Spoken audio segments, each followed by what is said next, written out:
দেখো, একটা বড় একটা তাল তোমাদের দাদা ভাই নিয়ে চলে এসেছে। তো ওই তালটা ছিলছে পূজা। তো দেখো কি হয় রেসিপি তালের, ওটাই চিন্তা করে করে আগে তালের রসটা তো করাই, তারপরে ভাববো বা কী হবে। তো চলো, এবার পূজা তালটা ঘষে নিল। এই দেখো তাল ঘষে এটা আসলো, নারকেলটাকে তো গুঁড়ো করা হলো। আর এই যে ময়দা নিচ্ছি বাটিতে, দেখো এই দেখো 1 কাপ, মানে 1 বাটি, ছোটো বাটির 1 বাটি মতো ময়দা নিলাম। এবার দিলাম সুজি,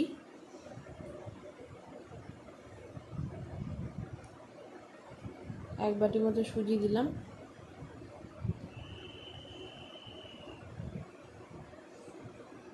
আর দিচ্ছি একটু লবণ।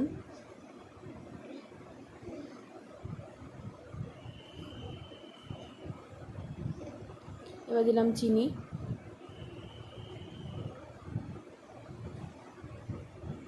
এবার আমি এটাকে ভালো করে মিলিয়ে নিলাম। তারপর আমি তালের রসটা দিয়ে দিয়ে মাখবো।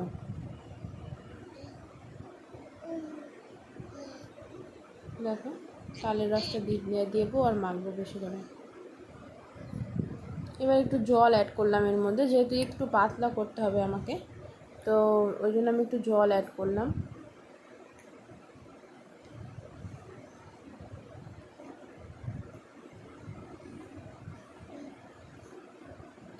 জল দিয়ে ভালো করে এবার মেখে নিচ্ছি। দেখো ভালো করে ফেটাতে হবে, এইভাবে করে আমি ফেটিয়ে নিচ্ছি।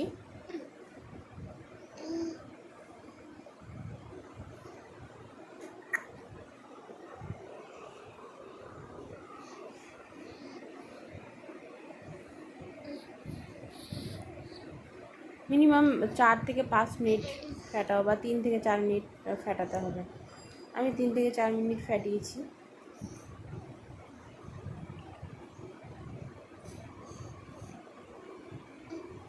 আমার হয়ে গেল তালটা। এবার আমি নারকেল কোড়াটা তৈরি করে নিচ্ছি। তো নারকেল কোড়াটা কড়াইয়ের মধ্যে দিয়ে ওর মধ্যে কাজু কিশমিশ দিয়েছি। কাজু কিশমিশ, এই দেখো কাজু কিশমিশ দিয়েছি।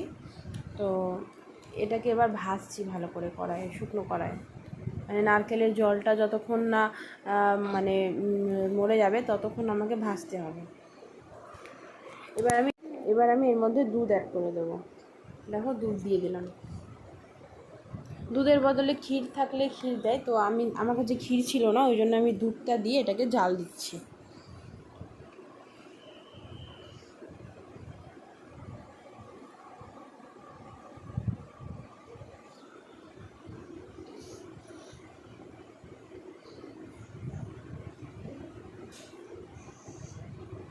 এবার আমি এর মধ্যে চিনি দিয়ে দিলাম।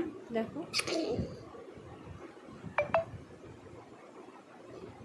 আর দিয়ে দিলাম আমুল দুধ।